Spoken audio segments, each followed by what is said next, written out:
السلام علیکم۔ 5000 سال پہلے حضرت نوح علیہ السلام کی کشتی ترکی سے مل گئی۔ اندر سے ایسے کیا نکلا جس سے لوگ حیران ہو گئے، اور وہ ابھی تک ترکی میں کیوں ہیں؟ تو چلیے ویڈیو کرتے ہیں سٹارٹ، لیکن اس سے پہلے ایک ریکویسٹ ہے کہ آپ ہمارے چینل پہ نیو ہے تو ویڈیو کو لائک کریں، چینل کو سبسکرائب۔ السلام علیکم دوستو، اردو پیڈیا میں خوش آمدید۔ ناظرین، 5000 سال پرانی حضرت نوح علیہ السلام کی کشتی ترکی سے مل گئی۔ اندر سے ایسا کیا نکلا کہ جسے دیکھ کر ہر کوئی حیران رہ گیا۔ سوال یہ بھی ہے کہ ترکی کے صدر رجب طیب اردوغان نے اس کشتی کو دنیا سے چھپا کر کیوں رکھا؟ آج کی اس قیمتی ویڈیو میں ہم آپ کو کشتی نوح سے متعلق حیران کن حقائق بتلانے جا رہے ہیں، لہٰذا ویڈیو کو شروع سے لے کر آخر تک ضرور دیکھیے گا، اور اگر آپ چینل پر نئے ہیں تو اسے سبسکرائب بھی کر لیجئے۔ تو آئیے چل کر شروع کرتے ہیں۔ دوستو، قرآن مجید میں اللہ تعالیٰ نے جن قوموں کا تذکرہ کیا ہے، ان کے آثار آج بھی دنیا میں موجود ہیں۔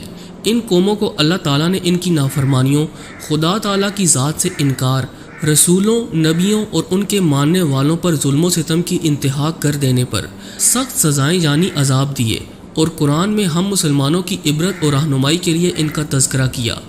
حضرت نوح علیہ السلام کو ثانی آدم بھی کہا جاتا ہے، کیونکہ آپ کے خاندان کے افراد اور اللہ کے حکم سے تیار کی گئی کشتی میں سوار جانوروں کے علاوہ ہر شے پانی میں غرق کر دی گئی تھی۔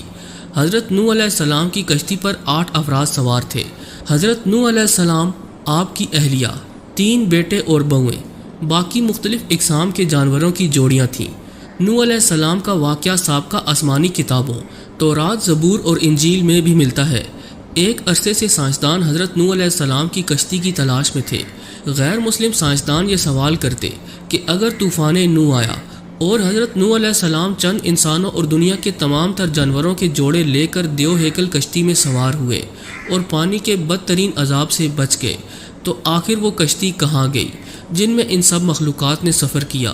حال ہی میں چین کے عیسائی مبلغین اور سائنسدانوں کی ایک تحقیقاتی ٹیم نے کئی ماہ پر مشتمل اپنی تحقیق کے اختتام کا اعلان کرتے ہوئے دعویٰ کیا تھا کہ انہوں نے حضرت نوح علیہ السلام کی تاریخی کشتی کو تلاش کر لیا ہے۔ یہ کشتی مشرقی ترکی میں واقع کوہ ارارات پر ملی، جس کی چوٹی کی بلندی 12,000 فٹ ہے۔ ماہرین کی ٹیم کا کہنا تھا کہ اس کشتی کی 3 منزلیں ہیں۔ یہ کشتی کئی میٹر برف کے نیچے دبی ہوئی ہے۔ گزشتہ 200 برسوں سے 1 درجن سے زیادہ ٹیمیں حضرت نوح علیہ السلام کی کشتی کو تلاش کر رہی تھیں، جن کے بارے میں قرآن پاک میں آتا ہے کہ وہ جودی نامی پہاڑی کی چوٹی سے ٹکرا کر رک گئی تھی۔ ناظرین، چین کے ماہرین کی اس رپورٹ کو امریکی سائنسدانوں نے ماننے سے انکار کر دیا۔ ان کا کہنا ہے کہ کشتی کی لکڑی کے نمونے جو فرانسک جانچ کے لیے بھیجے گئے تھے وہ اتنے پرانے نہیں ہیں کہ ان کے بارے میں وثوق سے کہا جا سکے کہ یہ حضرت نوح علیہ السلام کے دور کی کشتی ہے، جبکہ چینی ماہرین کی ٹیم کا دعویٰ ہے کہ وہ 99% یقین رکھتے ہیں کہ یہ وہی کشتی ہے جو حضرت نوح علیہ السلام نے 4800 سال قبل اللہ کے حکم سے بنائی تھی۔ ماہرین کا کہنا ہے کہ اس کشتی کی 3 منزلیں ہیں اور اس میں کئی بڑے بڑے کمرے بھی ہیں، اور ان کمروں میں لکڑی کے ستون ہیں۔ عرب اخبارات نے بھی اس ضمن میں سوال اٹھائے تھے کہ کیا واقعی یہ حضرت نوح علیہ السلام کی کشتی ہے؟ عرب اخبارات نے لکھا کہ چینی اور ترک عیسائی ماہرین نے اپنی تحقیق کے لیے قرآن کریم کی ان آیات کا بھی مطالعہ کیا تھا جس میں کشتی کے سفر کو بیان کیا گیا۔ ماہرین کا کہنا ہے کہ کشتی کے ٹھہرنے کے جس مقام کی نشاندہی کی گئی وہ سائنسدانوں کو کوہ ارارات کی طرف لے جاتی ہے۔ گزشتہ 20 برسوں میں کئی سائنسدانوں نے کوہ ارارات کا دورہ کیا۔ ان میں سے کچھ ایک نے پہاڑی پر بنی کشتی کی شکل کی چٹان کو ہی حضرت نوح علیہ السلام کی کشتی قرار دے دیا، لیکن چینی اور ترک ماہرین نے پہاڑ کے اس برفیلے مقام پر تحقیقات کی جہاں درجہ حرارت -60 ڈگری ہوتا ہے، اور پہاڑ کے جس حصے میں کشتی کی باقیات دریافت کی گئی وہ انتہائی ڈھلوان اور خطرناک ہے۔ رپورٹ کے مطابق اس ٹیم نے 60 مختلف مقامات سے حضرت نوح علیہ السلام کی کشتی کا مشاہدہ کیا۔ یہ کشتی کئی جگہوں سے ٹوٹی ہوئی ہے، تاہم مکمل تباہ اس لیے نہیں ہوئی کہ یہ برف کی دبیج تہہ میں دبی ہوئی ہے۔ کشتی ٹوٹی ہوئی ہونے کی وجہ سے ماہرین اس کے اندر جا سکے۔ ناظرین گرامی، چینی ماہر وینگ چینگ نے باضابطہ ایک پریس کانفرنس منعقد کر کے اپنی تحقیق سے آگاہ کیا۔ کشتی کا معائنہ کرنے والے ایک چینی ماہر کا کہنا ہے کہ کشتی کا ہر کمرہ 5 میٹر اونچا ہے، اس میں کوئی بھی جانور آسانی سے سما سکتا ہے۔ چینی ماہرین نے ریڈیو کاربن ٹیکنالوجی سے کشتی کے ٹکڑوں کا مشاہدہ کیا اور دعویٰ کیا کہ یہ 4800 سال پرانی ہے۔ کشتی میں کئی صندوق بھی ملے، لیکن چینی ماہرین ان کو کھول نہیں پائے۔ ماہرین ایک مرتبہ پھر سے جدید آلات اور ایکس رے مشینوں کے ذریعے کوہ ارارات کا تفصیلی دورہ کرنے والے ہیں تاکہ تمام رازوں سے پردہ ہٹانے کے علاوہ امریکی سائنسدانوں کے سوالات کا جواب دے سکیں۔ حضرت نوح علیہ السلام کی کشتی دریافت کرنے کا دعویٰ نیا نہیں ہے۔ دوسری جنگ عظیم میں لیونارڈ نامی برطانوی فوجی لڑائی میں حصہ لینے عراق گیا تھا۔ لیونارڈ کو تاریخ اور آثار قدیمہ میں کافی دلچسپی تھی، اس لیے اس نے عراق کے بازاروں میں مختلف آثار قدیمہ کی اشیاء خریدنا اور جمع کرنا شروع کر دی۔ جب وہ چل بسا تو اس کے بیٹے سائمس کے حصے میں یہ اشیاء آئیں۔ اس نے یہ اشیاء برطانیہ کے میوزیم کے حوالے کر دیں۔ برٹش میوزیم سے وابستہ ماہر آثار قدیمہ اروننگ فنکل نے ان اشیاء کا معائنہ کیا۔ ان اشیاء میں سے ایک تختی بھی ملی جس پر قدیم اشوری زبان میں کچھ لکھا تھا۔ سخت مٹی سے بنی اس تختی پر لکھی عبارت کا جب انہوں نے ترجمہ کیا تو وہ حیران رہ گئے، کیونکہ تختی پر درج تھا کہ جب انسانوں کے گناہ بڑھ گئے تو خدا ان سے ناراض ہو گیا اور پھر اس نے گناہگاروں کو پانی میں ڈبونے کا فیصلہ کیا۔ تب فرشتوں نے وادی دجلہ اور فرات میں آباد ایک نیک انسان حضرت نوح علیہ السلام تک خدا کا یہ پیام پہنچایا کہ وہ ایک کشتی تیار کریں اور اس میں نیک لوگوں کے علاوہ تمام جانداروں کا ایک ایک جوڑا بھی سوار کر لیں۔ اس تختی میں کشتی کو اتنا بڑا بتایا گیا کہ وہ فٹ بال کے ایک اسٹیڈیم کے برابر تھی۔ ماہرین نے اندازہ لگایا کہ یہ تختی 4000 برس پرانی ہے، یعنی حضرت عیسیٰ علیہ السلام سے 2000 برس پہلے کی ہے۔ دوستو، اس طرح طوفان نوح کا ایک اور ٹھوس ثبوت دنیا کے ہاتھ بہت پہلے ہی لگ چکا ہے۔ عام طور پر مذہب خصوصاً اسلام کے منکرین ان واقعات کو افسانوی قصے قرار دیتے ہیں۔ یہ تمام ثبوت ان کی آنکھیں کھولنے کے لیے کافی ہیں۔ اس تختی پر یہ بھی لکھا ہے کہ حضرت نوح علیہ السلام کی کشتی آج کل کی کشتیوں کی طرح لمبی نہیں تھی، بلکہ بیضوی یعنی انڈے نما تھی۔